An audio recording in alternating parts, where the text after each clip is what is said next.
What's up, everybody? Welcome back to the Savage Land. Welcome to another episode of The Field. And today on The Field, man, I've been juggling with this, but I think I'm going to just go ahead and do it, and I'm going to ram it right off the top. I already know what the top 5 is going to be, and that's what I was going to do. I was going to do top 5 G.I. Joe classified women, because at one point we didn't have a lot of women. We was looking pretty slim, but now the pickings have thickened, and I technically have 12 up here, but I'm gonna say 11 because one is a tandem item. But maybe on down the road, maybe I'll split them in half. But I'm gonna keep them as one now, and those are the two Cobra girls there, the officer and the regular infantry or trooper. So I'm gonna do a top 10. I'm gonna do a top 10 for y'all guys real quick, and then at the end I'm gonna really tell you what it's really all about though. But let's go ahead and get started. So up here we pretty much have Lady J, we have the Cobra his tank driver, we have the Cobra officer and trooper, we have Zarya, we have Helix up here, we got the new Scarlet up here, we also have Viper, I believe that's her name is, from the Python Patrol. We also have Jody Shooter. We have Cover Girl up here. We have the Blue Ninja, and we have the latest Baroness, which is the Red Baroness right there. And all right, I'll do an honorable mention, and we'll do a top 10, and we'll do what we really came to do here at the end. So let's get it. All right, so let's get it started with this top 10. So beat it up, I got 11 figures here. Let's go ahead and get an honorable mention in. So 11 will be the honorable mention, and the honorable mention is the Blue Ninja. I did not care about this figure at all. I didn't care to get it, but I needed it through 1 through 100. So I bought it. I think I caught it on sale or something like that for like 35 bucks. And I truly like both of them. I like the Blue Ninja, I like the Blue Ninja guy, and I like the Blue Ninja girl. Their mask, really what set them apart. The only thing that kills this Blue Ninja girl that it's pretty much a reused body, and she has the single jointed elbows. But other than that, the mask gives her a lot of character. You can still pose her up because she's nice and slim and thin, and get her how you want her to move, because I believe that's Jinx's legs on her. Like, so newer figures are coming out with the legs and all that, so that hasn't been a problem. Of course not with the pins. It's all blue, and it looks good too. That blue is stunning, but the single jointed arms killer, and then plus with all the other figures up here, this is where she falls. I think she's the only one that actually has single jointed arms. So Blue Ninja, honorary mention there. All right, so at number 10, what is number 10? Number 10, I'm gonna have to give it to pretty much the grandma of all of these. All of these figures, these newer figures up here, pretty much derived from this Lady J. This Lady J was the shit when she came out, and it's actually still a pretty good figure. They have a retro one where they put a little more blush on her face and all that, but hey, she still looks the same. She still can get the job done. It's not a horrible figure. Kind of one of the first figures in Hasbro that kind of had the double jointed arms, and she's also pinless too. So she's the architect pretty much for all the kind of rest of the figures you see up here. Not the architect, because some of the ninjas, and there's some different things about different ones, but as far as an articulated body in G.I. Joe classified, she's the architect. She's the grandma, and I took her backpacking off. She's been through so much, but I still love my Lady J, and she comes in at number 10 on my list. All right, so number 9 on my G.I. Joe classified list, we're gonna have to give it to old Cover Girl here, old Ugmug here.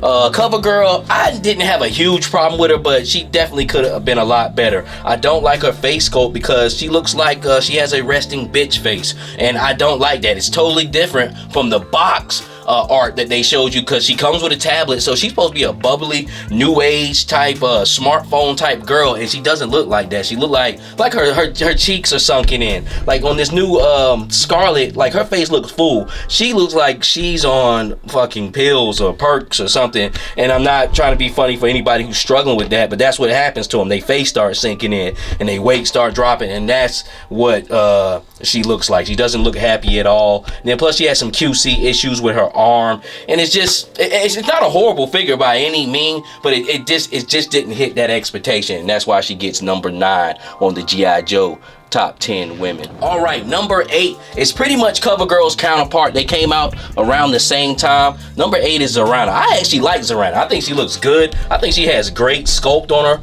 Like, look at the sculpt work on her. I mean, far as her boots and her knee pads, her pants, you know what I'm saying, showing the difference between the tights and the jeans. She just had that arm issue. I actually don't think I had a problem with mine, but I didn't try to pull on it hard either. But I think I had a problem with CoverGirl where hers just came off pretty easy. It didn't break, but it's popping out of the socket.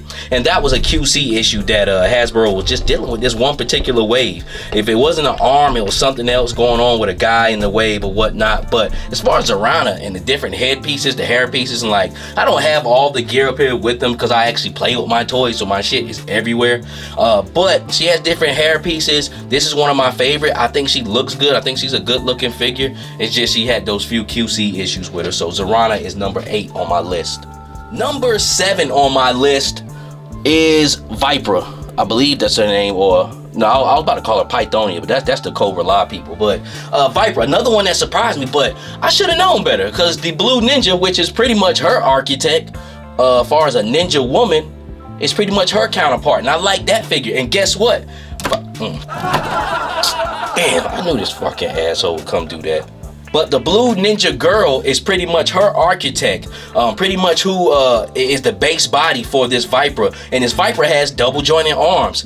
Once again, a great figure. It just surprised me. Just very not popular. I mean, a lot of people know about her, but I think far as sculpt, paint, the accessories they gave her, then the upgrade of the double jointed arms from the Blue Ninja, I think Vipra definitely deserves the praise, and that's why she gets number 7 on my top 10 G.I. Joe women's list. All right, so number 6 on my G.I. Joe classified top 10 women's list is gonna go to a figure, and that's why I was gonna do a top 5 because some of these are exclusive. But I think, and it's hard, sometimes she gets little, but she's standing there. But number 6 on my list goes to a figure that I wasn't gonna put in the top 5, but I actually like, and the only reason was because she's a part of the His Tank program. And this is the His Tank driver. But great figure. Pretty much, I think, is this all new scope? I know her legs are newly scoped. Oh, she is pretty much counterparts with these Cobra officers here. So she pretty much has that same butt, because that's the fucked up part about it, man. When I looked at her ass, I'm like, oh yeah, it's the same ass as the Cobra female trooper, man. But it's true. That's the only way I can figure out like who she the counterpart with. But she has different legs. As you can see, she kind of has that like armored up type thigh high boot. She's got the chest armor on there. Really cool figure. Double jointed arms, came with a set of fists, kind of one of the first female figures to come with some extra hands. Got some cool sculpt and deco on her, man. And of course she came with the His Tank, so she was done very, very well, man. But you just can't get a hold of her.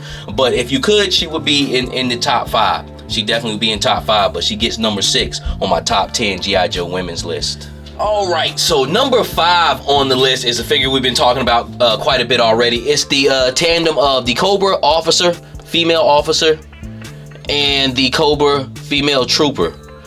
2 great figures, 2 new body molds. I believe one almost looks like it's thicker than the other in the torso, but you get a lot with these 2. A lot of people don't like the tan color. I actually like it. It gives it that pop. They also come with a 3rd head sculpt, like once again, which I have around here somewhere. But as you can see, these are 2 top-notch figures. They feel good. They're nice and tough. The only thing that brings them down is that they're Hasbro Pulse exclusive. They haven't sold out yet. They're pretty decent price, $50 for what you get. A lot of weapons, new body mold as far as a female. And you also, like I said, get a 3rd head scope. I believe it's a gas mask. But I'm surprised I don't have more of these. I need to jump on that and get me a couple of more of these, because these are only 2 that I have now, and they would look good in a squad of 10. It's definitely a fun figure. It's definitely, when you pick this up, you do not want to put it down, man. You definitely can get busy with it. So Cobra trooper, female trooper, officer, and infantry at number 5. All right, so number 4 on the list. I've been battling on who I wanted to put number 4 or 3, man, but I'm gonna have to. I mean, it always changes. I'm gonna have to go with Shooter. I'm gonna have to go with Joey Shooter. And the only reason why, because I got her up here in her unoriginal form, but I had to kind of like fodder her up to make her like, yo, I'm really feeling Jody Shooter. But the one thing I will say is Jody Shooter had a solid body. Now I know everybody's figures can be different once you get out of package, but she was nice and tight, no loose joints or anything like that. The only thing which it didn't look terrible that I say I didn't like was her hair. I got Lady J's hat and hair on her, which I've seen a lot of people do. That's where I got the idea from, Facebook, the G.I. Joe groups. And then I put my own sneakers on, which was my own idea. These is Trey Young's from starting lineup, the Adidas. And with this tan Valaverse gun, now I wish he would have came in packaged like that, with that ordeal. And it seems like with Hasbro, they try to give her, I don't know, black people hair, but you know, black people hair is coarse material. It's the foundation, so it could be thin and feathery, it could be thick. And with Lady J's hair, it doesn't look bad on her. That looks like it fits her with that baseball cap on her. She looks like Halle Berry, but I had to modify her up to make her like how I want. But as far as the figure, it's a quality figure. She moves very well. Her weapons suck, you know, as far as that, so that's why she has the Valaverse gun. But I got her to my liking, man, and I think just overall she's a nice quality female figure from G.I. Joe, so she gets the number 4 position on my top 10 line. The number 3 figure goes to this bad girl right here. This is the Hasbro Pulse exclusive Crimson Strike Team Baroness, which is now on sale like $60. That makes me almost want to pick up one more. But so that set right there, I don't claim really the Ollie's thing no more, because I don't know how this thing is changing, but that set can end up on there because it seems like nobody wants it, and it's understandably why. This is a repaint, but I battled between Jody Shooter. Shooter should be number 3, but I'm gonna give it to Baroness. Why? Because she has a great looking face sculpt, and they put a lot of thought into this figure. I love the silver and black trim far as the paint wise. She looks good as far as her armored red vest, and then she has a real pretty face sculpt on her. And also she has another face sculpt with a mask that I don't really use that much. You can change up the hair pieces, so that set is really all about her, but they got her guarded behind a wall with those crimson twins. But I guess if they're a team, that's what it is. But the double jointed arms is really what Baroness need. Now only thing they need to do is give the articulated ab crunch in there with the ab cut to get these females to the next level, and this Baroness will be dope. As you can see, she's a very pretty nice figure, man, and she got the number 3 spot this time, man. And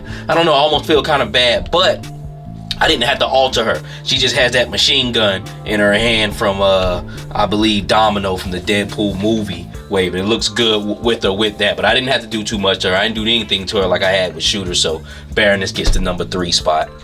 Number 2 spot goes to my girl Helix. I like this figure as soon as I got it. I need to get a double of it just to have one in the cut for myself, just in case something happens to this one. She is pretty dope, pretty solid female. The only thing I didn't like about her, a little bit of gappiness in the abdomen area when I go move her, but it was nothing crazy. It wasn't like you could fit a quarter in there. It just wasn't as tight as I say as a Jody Shooter on here. But as far as this character, very unique, very agile, can stand up. I posed her a lot with one leg standing. Nice ninja swords. I love the yellow handles on them. Them shits is dope. And I like little wrist swords too. I like it. And even though they're not like a real stiff hard plastic, they don't feel flimsy. Like, those things feel like they're gonna last, man. I actually like them. It don't feel like the clips are gonna break. They're more of a rubbery piece. Two sidearms, then she got that fat blade in the back. She's a dope character, and her face is not bad either, man. I just really like her. I like the color on her. I like the sculpt. I like her weapons. I like everything about her. The hints of paint, the silver. She's pretty dope. She's pretty dope. She really kind of took the cake for my best female classified figure. But she comes in at number 2 on the list. And the number 1 figure on my top 10 list is Scarlet. And I wanted to do this because I wanted to do a review on Scarlet. And as soon as I broke her out the package, I knew she was the number 1 classified female figure, at least in my eyes. So I wanted to figure out a fun, crafty way to do it, man, and to still talk about Charlotte. Because actually G.I. Joe classified women have came a long way. And I'm looking at them up here right now, and this is a pretty solid troop of girls here, man. Pretty solid. I'm liking this. I'm digging this right here.